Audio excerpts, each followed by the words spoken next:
splendor of the King, clothed in majesty, and all the earth rejoice, all the earth rejoice. He wraps himself in light, when darkness tries to hide, trembles at his voice, trembles at his voice.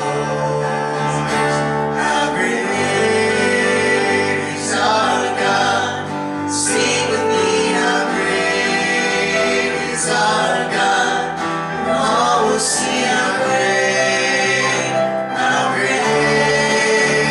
is our God.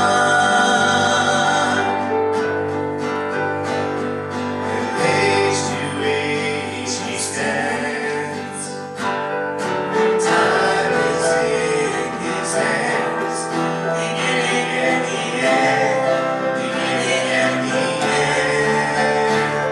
The Godhead three in one, Father, Spirit, Son, Lion and the Lamb, the Lion and the Lamb. How great is our God, sing with me, how great is our God, and all will see how great is our God. Name above all names, worthy of all praise.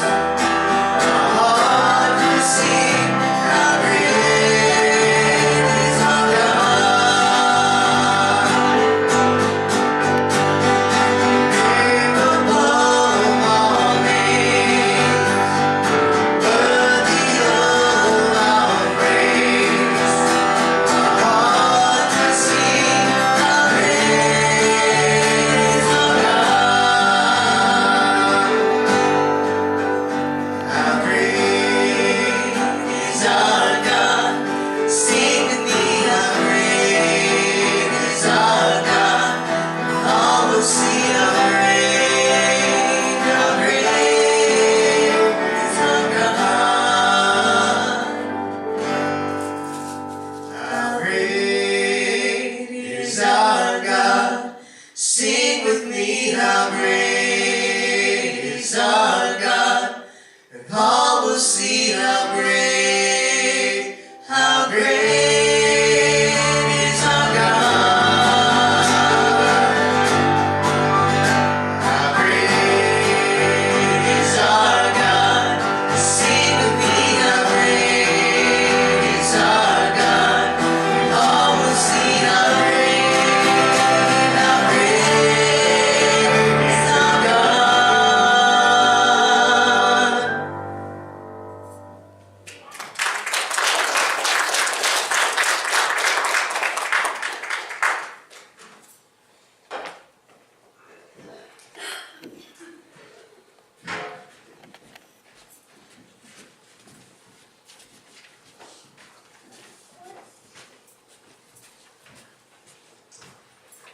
I'm reminded that this time next Sunday I'm supposed to be in Africa. I didn't think about that very much time. It really is on my mind. It's a long way over there. It'll be at this time next Sunday, it'll be 6 in the afternoon. I'll have been there a few hours already. So I appreciate your prayers, your thoughts as I'm going. We're in Ephesians, the 4th chapter. We're looking at 17, 18, and 19. You know, this is kind of the turning point in the letter to the Ephesians. Paul has been talking about a lot of Old Testament history. He's been talking about a lot of theological concepts. And now he begins to talk about the practical application and its implications for the church, what's supposed to be happening. That God has lavished his great love on us. He has given us this great promise. He's been reconciled to us by his own strength. And he's reached out with his heart to hold us close, to connect with us personally. And he's demonstrated God's his own character in that he sacrificed himself in order to rescue us. Because he loves us, he He's also given us gifts, abilities, capabilities to be used for the good of the people around us, to be used for the good of the church. Some he's given to be apostles, some as prophets, some as evangelists, teachers, etc., etc., etc. A whole smorgasbord of gifts and abilities he's given us for the purpose of helping one another and building his church so that this church can reach out to the world that's lost. So that we'll no longer be spiritual infants, but we'll grow to maturity and be able to deliver that message of Jesus Christ and his love clearly and powerfully to the world that's around us. We cannot remain as we are and remain in Christ's will. We have to grow, we have to become, we have to see who he is. And so Paul begins with this great challenge in verse 17. So I tell you this, and insist on it in the Lord, that you must no longer live as the Gentiles do in the futility of their thinking. The futility of their thinking. There's a lot of that in the world, thinking that gets you nowhere. I have a parallel from my own experience. Of course, I've told many of you that I went from Dallas, Texas in December, where I went to college. I moved to Cincinnati, Ohio.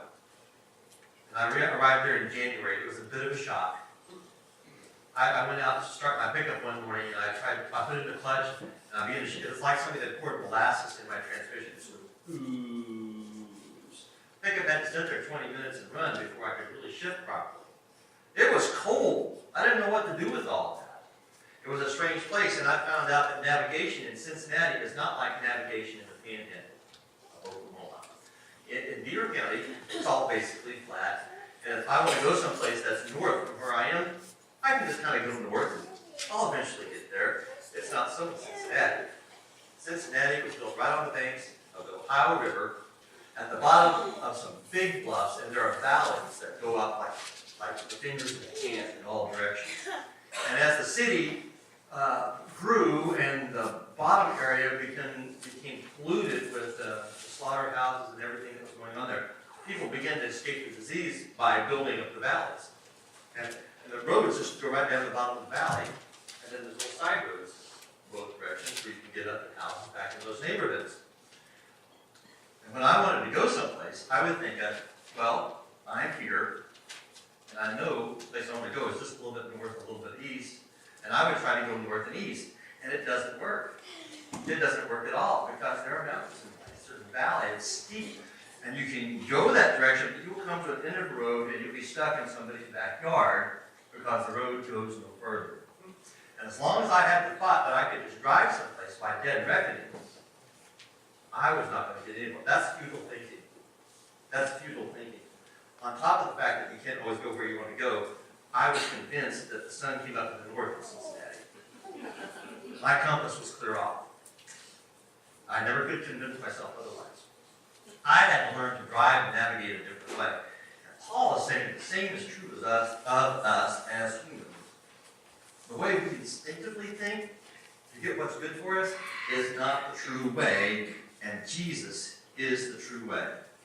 In Paul's day, people lived by the Roman standard. And the Romans believed that the highest good a person could have for themselves is to be a domineering, choose what they were going to do and accomplish it no matter who they plowed down. That was the highest self-actualization of a human being. The modern term of self-actualization applied to them. That's how you became the ultimate person.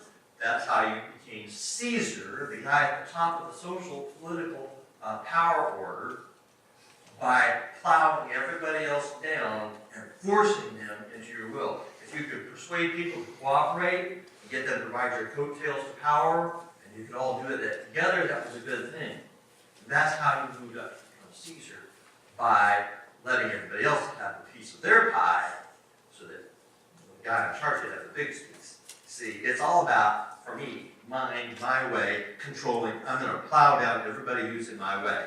But the truth is, there's never really any peace in that. We see the same struggles in the Middle East now.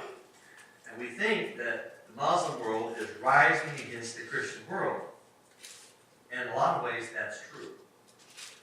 But inside the Muslim world, there are tribes that are competing with each other to be the dominant Muslims of the Muslim world. Within the tribes, there are clans who are competing to be the leading clan in the tribe that wants to dominate the Muslim world. And in the clans, there are families who are competing to be the dominant family in the clan, in the tribe, in the Muslim world. And it has been said, in the Muslim mind, it's Muslims against everybody else.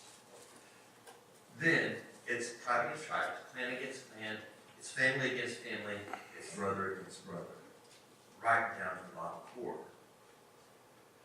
There is no peace in that. Only a suspension of violence for a time. It's a dangerous thing. It's very, very human. Is it not? Is it not? Paul says the whole world suffers from this disease of selfism. It's all about